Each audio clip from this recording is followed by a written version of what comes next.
Hello students, निर्मल foundation academy की online classes में आप सभी का स्वागत है। प्रीवियस लेक्चर के अंदर हम on the basis of function के बेसिस पर हमने मेरिस्टेम के टाइप्स देखे थे और उसको हमने 3 भागों में क्लासीफाइड किया था: protoderm, procambium and ground meristem. Protoderm में हमने देखा कि एपिडर्मिस को बनाने वाला पोर्शन था। प्रोकैम्बियम के अंदर हमने देखा कैम्बियम का फॉर्मेशन करने वाला था। और ग्राउंड मेरिस्टेम में हमने देखा कि फिलिंग टिश्यू या ग्राउंड मेरिस्टेम जो होगा हमारा, यानी कहने का मतलब हाइपोडर्मिस, कॉर्टेक्स, एंडोडर्मिस और पेरिसाइकिल, पिथ और मेडुलरी रेज का फॉर्मेशन करने वाला टिश्यू क्या कहलाएगा? ग्राउंड मेरिस्टेम कहलाएगा। इसके बाद मेरिस्टेम के डिवाइडेशन का चौथा पार्ट आता है हमारे पास में, on the basis of plane of cell division. On the basis of plane of cell division.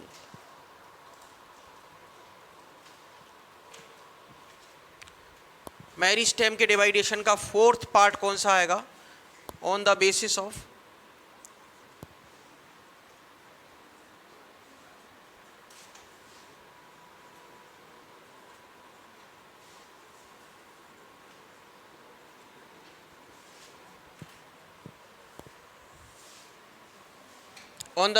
Plane of cell division. ठीक है ना? डैश लगा के लिख लीजिए। 3 टाइप्स का होगा। कितने टाइप का होगा? 3 टाइप्स का होगा। इस 3 टाइप्स में पहला आता है हमारा रिब मेरिस्टेम। कौन सा आएगा? Rib meristem.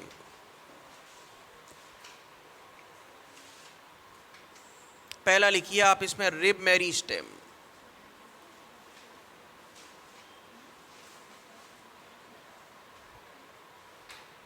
अच्छा, एक बात बताइए आप कि जो हमने प्राइमरी मेरिस्टेम देखा था, प्राइमरी मेरिस्टेम के एग्जाम्पल कौन कौन से थे जो प्राइमरी ग्रोथ के समय बनते?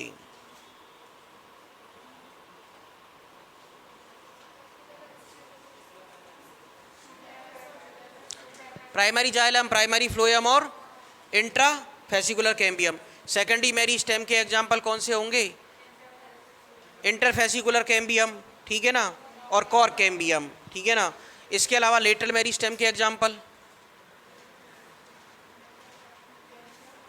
लेटरल मेरिस्टेम के एग्जाम्पल भी वही होंगे जो सेकेंडरी मेरिस्टेम के होंगे।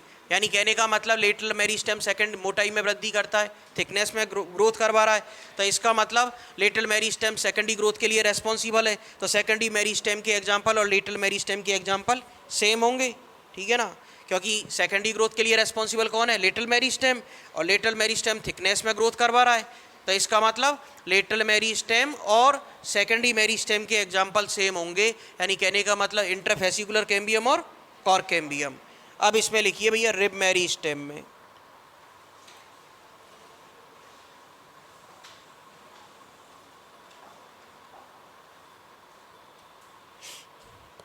cells of rib meristem, cells of rib meristem divide only, cells of rib meristem divide only single plane. Cells of rib meristem divide only single plane.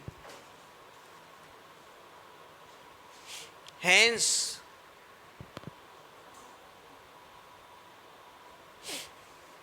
responsible in length, hence rib meristem responsible, मत लिखना वाली से rib meristem, कोई फर्क नहीं पड़ेगा। hence responsible in length।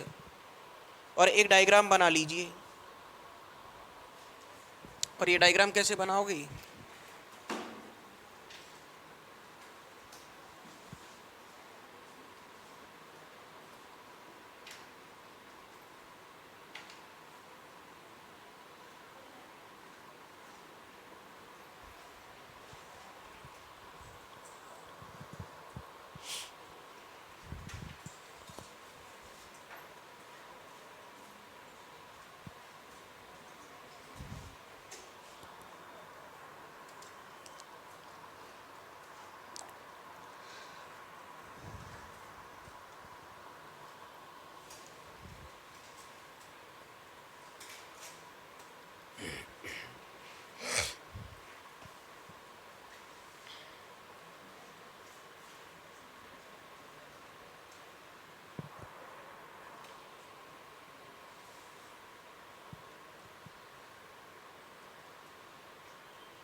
बना लिया।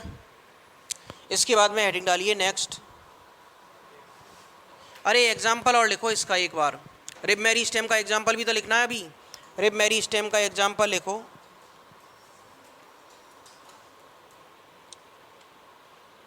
पिथ forming meristem, pith forming meristem, pith and cortex, pith and cortex forming meristem, cortex और लिख लो इसमें, pith and cortex forming meristem in young stem and root, in young stem and root.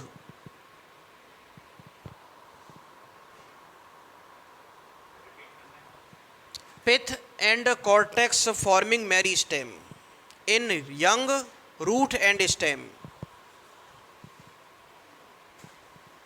In young root and stem, यानी कहने का मतलब young root और stem में बनाने वाली जो सेल्स होंगी किसकी, कॉर्टेक्स रीजन वाली और पिथ रीजन वाली जो सेल्स होंगी वो किसका एग्जाम्पल होंगी, रिब मैरी स्टेम का। ठीक, अब एक बात सोच के देखो आप कि प्राइमरी ग्रोथ जब होती है तो मोटाई में वृद्धि होती है, थिकनेस में या लेंथ में वृद्धि होती है, लेंथ में वृद्धि होती है, लेंथ में वृद्धि होती है ओनली जब प्राइमरी ग्रोथ होती है, और थिकनेस में वृद्धि होती है जब सेकेंडरी ग्रोथ होती है। अब लेंथ में वृद्धि हो रही है तो इसका मतलब लेंथ में वृद्धि होने के लिए हमको इस टाइप से डिवाइडेशन होना चाहिए, इस टाइप से डिवाइडेशन होगा तभी तो लेंथ में वृद्धि होगी। यदि हम मास मैरी स्टेम की बात करें या प्लेट मैरी स्टेम की बात करें तो वो तो इंट्राकैलरी ग्रोथ या फिर लेटरल ग्रोथ वाली ग्रोथ के लिए रेस्पॉन्सिबल हो जाएगा। तो इस टाइप की हमको ग्रोथ चाहिए। अब लेंथ इस टाइप की जब ग्रोथ होगी तो इस टाइप की ग्रोथ के लिए रिब मैरी स्टेम रेस्पॉन्सिबल होगा। और रिब मैरी स्टेम कहाँ पर पाया जाएगा, यहाँ दो जगह पर पाया जाएगा, यंग स्टेम के अंदर और यंग रूट के अंदर। और यंग स्टेम के बाद, यंग स्टेम का मतलब उनमें प्राइमरी ग्रोथ हो रही है, क्या हो रही है, प्राइमरी ग्रोथ हो रही है। यदि वो यंग के बाद में उनमें थोड़ा समय तक जब वेजिटेटिव, उनकी वेजिटेटिव ग्रोथ जब कंप्लीट हो जाएगी, प्राइमरी ग्रोथ जब कंप्लीट हो जाएगी तो प्राइमरी ग्रोथ के बाद तो सेकेंडरी ग्रोथ होने लग जाएगी, तो फिर वहाँ पर लेटरल मैरी स्टेम काम करने लग जाएगा, या फिर हम ये कहें कि मास मैरी स्टेम काम करने लग जाएगा। भाई आप जितने भी आपने बेसिस देखे प्लेन डिवीजन के, उनमें सबसे पहले जो स्टार्टिंग वाला था वो प्राइमरी ग्रोथ के लिए रेस्पॉन्सिबल है और लास्ट वाला सेकेंडरी ग्रोथ के लिए रेस्पॉन्सिबल है। नेक्स्ट हेडिंग डालिए, प्लेट मैरी स्टेम। ये वाला इस तरीके से क्यों बनाया है, हाँ ये दोनों तरफ, भाई नीचे की तरफ ग्रोथ कर रहा है ना, तो ये सेल्स नीचे की तरफ इस तरीके से वृद्धि करती जा रही है। तीनों जगह बना लो, एक ही बात है। अगला हेडिंग डालो भैया, रिब के बाद प्लेट मैरी स्टेम।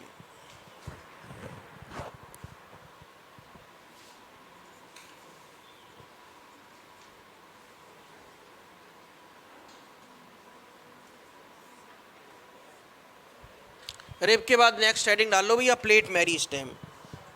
इसमें लिखो cells of plate meristem, cells of plate meristem, cells of plate meristem divide in two planes, दो तलों में विभाजन करती हैं। Cells of plate meristem divide in two planes,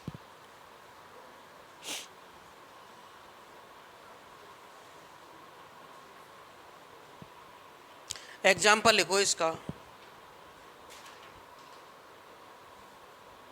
epidermis forming meristem, epidermis को का formation करने वाला मैरी स्टेम कौन सा होगा, एपिडर्मिस का फॉर्मेशन करने वाला मैरी स्टेम, प्रोटोडर्म। कौन सा होगा, protoderm. On the basis of function हमने देखा था ना, on the basis of function वाले में हमने देखा था प्रोटोडर्म पहला। प्रोटोडर्म काम क्या करता है, प्रोटोडर्म काम करता है एपिडर्मिस और एपिडर्मिस के डेरिवेटिव्स का फॉर्मेशन करना। ठीक, प्रोटोडर्म मैरी epidermis forming meristem. Second example और लिख लो इसका, meristem of leaf formation tissue, meristem of leaf formation tissue. यानी लीफ का फॉर्मेशन करने वाला जो मेरिस्टेम होगा वो भी कैसा होगा, प्लेट मेरिस्टेम होगा, ठीक है ना। अब इसमें डायग्राम जो बनाएंगे वो कैसा बनाएंगे अपन, कि जैसे एक सेल ली, इस सेल को हमने क्या किया, ये अपने क्या करेगी, दोनों प्लेन्स में डिवीजन करेगी। तो दोनों प्लेन्स में जब डिवीजन करेगी तो इससे कैसी सेल बन जाएंगी, 2 सेल बन जाएंगी। इससे कितनी सेल बनेंगी, 2 सेल बनेंगी। और ये एक सिंगल लेयर की तरह काम करने लग जाएगी।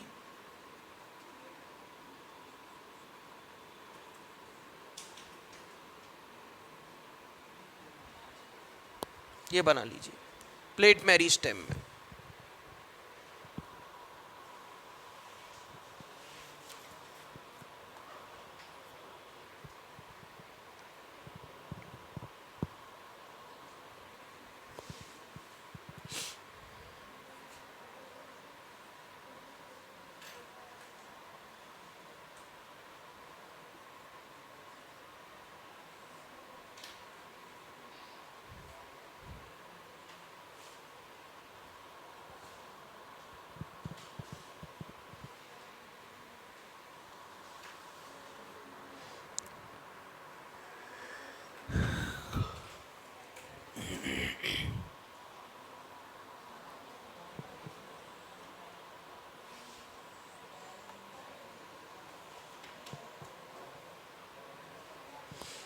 अगला हेडिंग डाल लो, मास मेरिस्टेम। डाल लिया। मास मेरिस्टेम में लिखो, cells of mass meristem divide in all planes, सभी तलों में विभाजन करती हैं। Cells of mass meristem divide in all planes, सभी तलों में विभाजन करती हैं।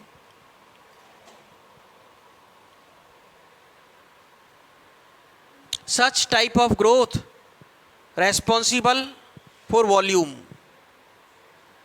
such type of growth is responsible, such type of growth is responsible for volume.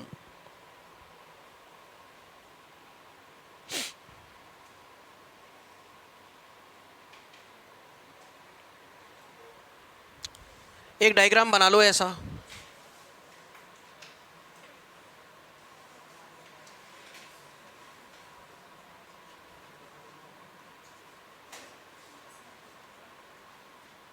या फिर अपन ऐसा भी बना सकते हैं।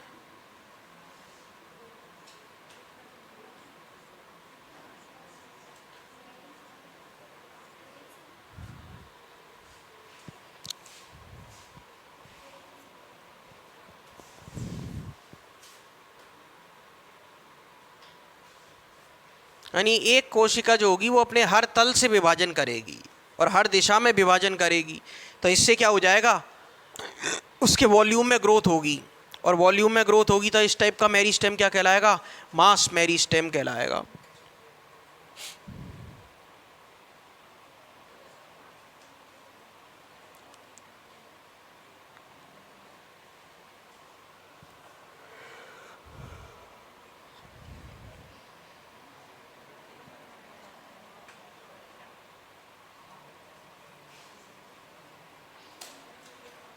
इसमें लिखो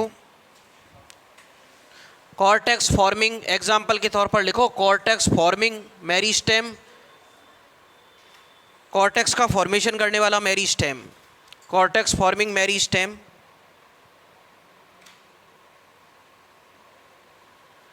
cortex forming meristem of ground tissue, of ground tissue,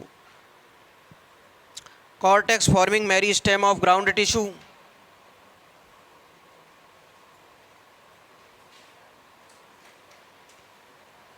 and forming meristem of embryo and endosperm, forming meristem of embryo and endosperm, embryo का और एंडोस्पर्म का फॉर्मेशन करने वाला and meristem, embryo and endosperm, endosperm, embryo and endosperm का formation करने वाला meristem.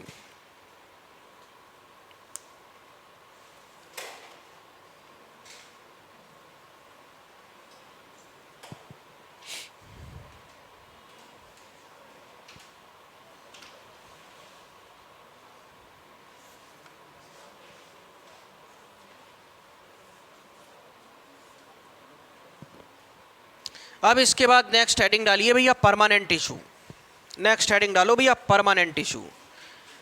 भैया permanent tissue हो जाएगा ना, उसके बाद में हम एक टॉपिक और लेंगे जो shoot apex and root apex को के ऑर्गेनाइजेशन को समझाने के लिए अलग अलग साइंटिस्ट के द्वारा जो थ्योरीज दी गई थी, जैसे एपिकल सेल थ्योरी है, ठीक है ना, कॉर्पर कैपे थ्योरी है, हिस्टोजन थ्योरी है, इनको भी पढ़ेंगे, ठीक है ना। ये 5 है।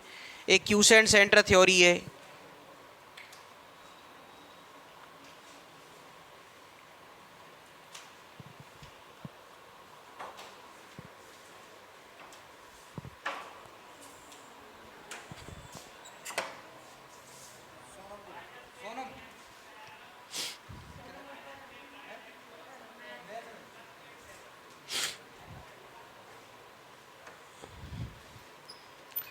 परमानेंट टिश्यू कौन सा होगा। परमानेंट टिश्यू के बारे में ये बताया था कि ऐसा टिश्यू जिसमें सेल डिवीजन की कैपेसिटी पहले मौजूद थी, G1 या G0 स्टेज में सेल डिवीजन क्या हो जाता है, स्टॉप हो जाता है। G1 या G0 स्टेज में सेल डिवीजन स्टॉप हो गया तो इस टाइप का टिश्यू किस में कन्वर्ट हो जाएगा, परमानेंट टिश्यू में। परमानेंट टिश्यू को हमने 3 पार्ट्स में डिवाइड कर लिया था, simple permanent tissue, complex permanent tissue and specific permanent tissue. Simple permanent tissue में हमने देखा था कि ऐसा परमानेंट टिश्यू जिसका फॉर्मेशन केवल एक ही टाइप की सेल्स के द्वारा होता है, क्या कहलाएगा, सिंपल परमानेंट टिश्यू, जिसको हमने 3 पार्ट्स में डिवाइड कर लिया था, पेरेन्काइमा, कोलेन्काइमा एंड स्क्लेरेन्काइमा। इनके बारे में भी हमको एक चीज़ हर हमेशा ध्यान रखनी है कि पेरेन्काइमा जो होगा वो मोस्टली प्लांट्स में मिलेगा और प्लांट्स के सभी पार्ट्स में मिलेगा, ठीक है ना। पेरेन्काइमा मोस्टली प्लांट्स में मिलेगा और प्लांट्स के सभी पार्ट्स में मिलेगा। कोलेन्काइमा जो होगा ये मैकेनिकल फोर्स प्रोवाइड करेगा। डाइकॉट्स में जो हमको स्ट्रेंथ देखने को मिलती है कि जिसकी ब्रांचिंग के अंदर जो हमको एक प्रकार की फ्लेक्सिबिलिटी जो देखने को मिलती है वो किसके कारण मिलती है, कोलेन्काइमा के कारण। स्क्लेरेन्काइमा जनरली हमको कहाँ पर देखने को मिलेगा, स्क्लेरेन्काइमा हमको जनरली देखने को मिलेगा मोनोकॉट्स के अंदर। यानी मोनोकॉट्स के अंदर जो रिजिडनेस होती है वो किसकी वजह से होती है, स्क्लेरेन्काइमा की वजह से होती है। ये 3 पॉइंट हमेशा ध्यान रखने हैं। फिर इसके बाद में आता है हमारा कॉम्प्लेक्स परमानेंट टिश्यू। कौन सा आएगा, complex permanent tissue. Complex permanent tissue के बारे में ये ध्यान रखना है हमको कि इसका फॉर्मेशन 2 टाइप्स की सेल्स के द्वारा या मोर देन 2 टाइप्स की सेल्स के द्वारा होता है, जिसको हम 2 पार्ट्स में डिवाइड कर लेते हैं, जाइलम और फ्लोएम। यानी जाइलम जो कंपोनेंट है इसका फॉर्मेशन भी 4 टाइप्स की सेल्स के द्वारा होगा और फ्लोएम का फॉर्मेशन भी 4 टाइप्स की सेल्स के द्वारा होता है। जाइलम का फॉर्मेशन करने वाली 4 सेल्स कौन कौन सी होंगी, ट्रैकेट्स, वेसल्स, जाइलम पेरेन्काइमा और जाइलम स्क्लेरेन्काइमा। एक बात और हमेशा ध्यान रखना कि जो पेरेन्काइमेटस पार्ट होगा वो हमेशा कैसा होगा, लिविंग, और स्क्लेरेन्काइमेटस पार्ट कैसा होगा, नॉन लिविंग, ठीक है ना। तो यानी कि जाइलम के 3 कंटेंट तो कैसे होंगे, लिविंग, और जाइलम स्क्लेरेन्काइमा कैसा होगा, नॉन लिविंग। जाइलम स्क्लेरेन्काइमा कैसा होगा, नॉन लिविंग। फ्लोएम में इसका उल्टा हो जाएगा, फ्लोएम में क्या होगा, 3 कंटेंट तो हो जाएंगे नॉन लिविंग और एक कंटेंट कैसा रह जाएगा, फ्लोएम पेरेन्काइमा ओनली लिविंग, ठीक। यानी पेरेन्काइमेटस पार्ट हमेशा कैसा होता है, लिविंग, और स्क्लेरेन्काइमेटस पार्ट हमेशा मृदु दृढ़ोत्कीय भाग, ठीक है ना। पेरेन्काइमेटस पार्ट कैसा होता है, non living. Parenchymatous living, sclerenchymatous non living, clear. अब इसके बाद हम देखते हैं कि फ्लोएम के भी 4 कंटेंट होंगे, सीव सेल है, कंपेनियन सेल है, ठीक है ना, सीव ट्यूब है, ये एंजियोस्पर्म और उसमें वेरी करता है, अलग अलग जगह पर अलग अलग होता है। इसके अलावा फ्लोएम पेरेन्काइमा और फ्लोएम स्क्लेरेन्काइमा, ये 4 कंटेंट होंगे। फिर इसके बाद हमने स्पेसिफिक देखा था जिसको भी हमने 2 पार्ट्स में डिवाइड किया था, ग्लैंडुलर और लैक्टिफेरस, ओके। तो इसमें सबसे पहले इसके बारे में लिखिए, परमानेंट टिश्यू के बारे में।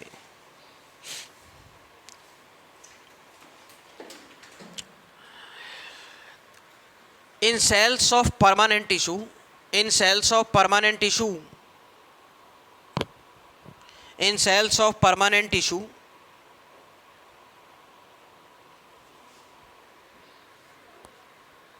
capacity of cell division, capacity of cell division, capacity of cell division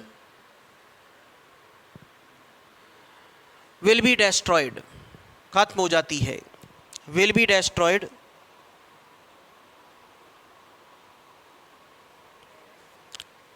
and performing for various functions, and performing for various functions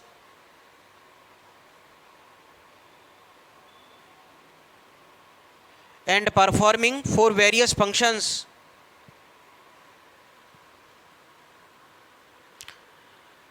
may be lead to change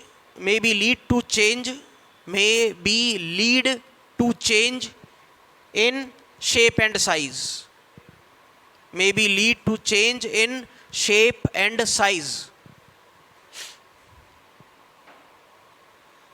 is called permanent tissue.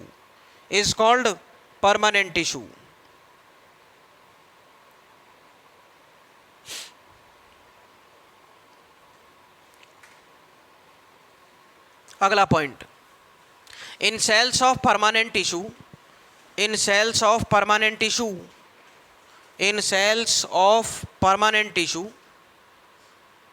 Cell cycle will stop in G1 stage.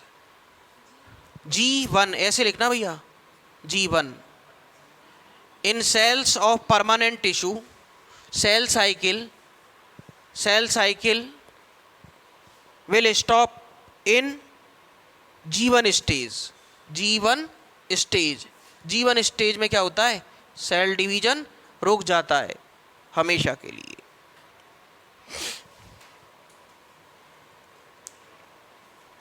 अगला heading डालिए भैया, characteristics of permanent tissue. अगला heading डालिए एक line छोड़ के, characteristics of permanent tissue के characteristics क्या क्या होते हैं?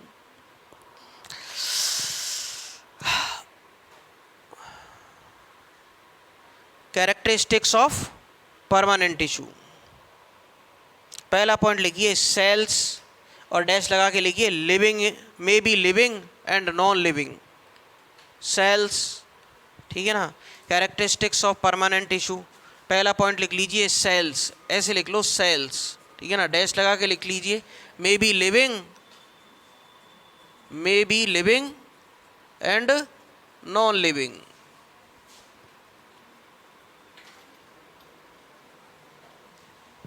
Sales may be living and non living. Next point लिखिए सेल वॉल,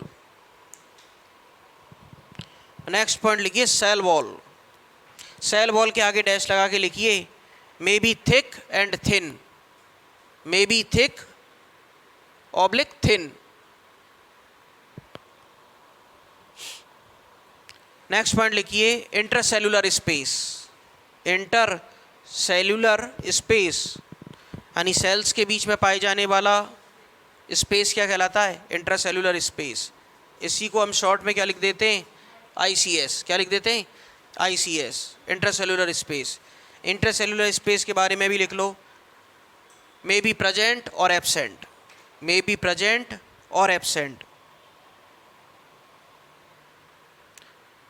अच्छा, मेरिस्टेमेटिक टिश्यू में क्या कंडीशन होगी ICS की?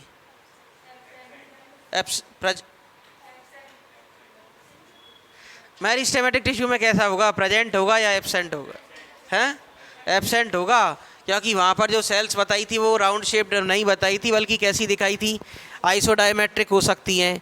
आइसोडायमेट्रिक के अलावा और कैसी हो सकती हैं? ओवल शेप्ड हो सकती हैं या फिर पॉलीगोनल हो सकती हैं। मोस्टली पॉलीगोनल देखने को मिलती हैं। जब पॉलीगोनल होंगी तो उनके अंदर सवाल ही पैदा नहीं होता कि ICS प्रेजेंट हो, ठीक है ना। मेरिस्टेमेटिक सेल्स में हमेशा एब्सेंट होगा। यहाँ पर क्या होगा? प्रेजेंट भी हो सकता है, एब्सेंट भी हो सकता है। क्लियर? आगे लिखिए भैया नेक्स्ट पॉइंट, लार्ज वैक्यूल। वहाँ पर क्या था मेरिस्टेमेटिक टिश्यू में? लार्ज वैक्यूल क्या थे? प्रेजेंट या एब्सेंट? एब्सेंट थे वहाँ पर एब्सेंट होंगे लार्ज वैक्यूल। यहाँ पर क्या होंगे? Large vacuole present. Large vacuole के आगे डैश लगा के लिख लो present. Cell inclusions meristematic tissue में प्रेजेंट थे या एब्सेंट थे? एब्सेंट थे। यहाँ पर क्या होंगे? सेल इंक्लूजन्स प्रेजेंट होंगे। यहाँ पर सेल इंक्लूजन्स क्या होंगे? प्रेजेंट होंगे। पढ़ नहीं रहे हो तुम इसका मतलब घर जाके? हैं, अब लिख ले तो कोई बात। वहाँ पर लिख दो भैया मेरिस्टेमेटिक टिश्यू में चले जाओ एक बार। लार्ज वैक्यूल कैसे होते हैं मेरिस्टेमेटिक टिश्यू में? एब्सेंट होते हैं। यहाँ तो लिखवाई दिया लार्ज वैक्यूल प्रेजेंट है परमानेंट टिश्यू में। मेरिस्टेमेटिक टिश्यू में लिख देना भैया लार्ज वैक्यूल डैश लगा के लिख देना एब्सेंट।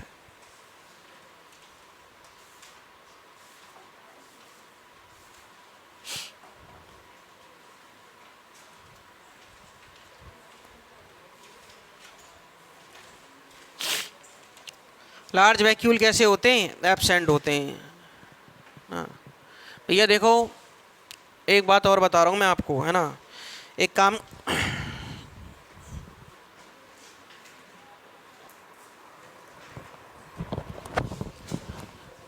आज हम अपने लेक्चर को यहीं पर ड्रॉप कर रहे हैं। नेक्स्ट टॉपिक को कंटिन्यू में हम नेक्स्ट वीडियो लेक्चर में करेंगे। Thank you.